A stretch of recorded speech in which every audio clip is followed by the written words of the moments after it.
The Renewable Energy Sources Act has set a goal of generating 80% of electricity supply from renewable energy resources by 2030.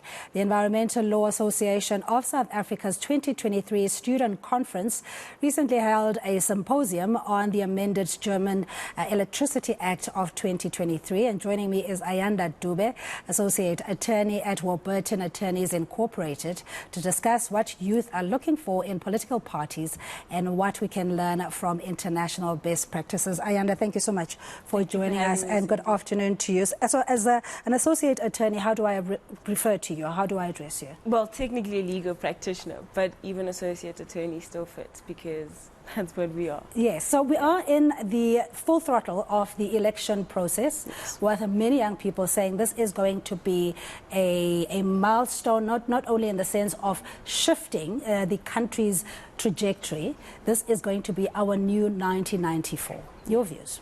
Well, I think we also need to contextualize the fact that the last elections, they recorded at least 14 million people who hadn't actually registered to vote.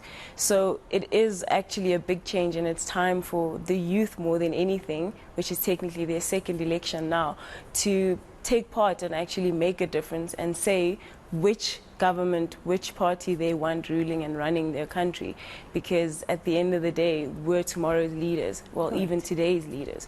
So it's for us and everybody else behind us to start making a difference, and for government to call on the youth and actually make use of the youth. Yeah, and what do you make of the call to professionalize government institutions? Because as you are saying, we're not short of any ability or excellence, you know, as we see with young people emerging, but it doesn't filter through where it matters the most.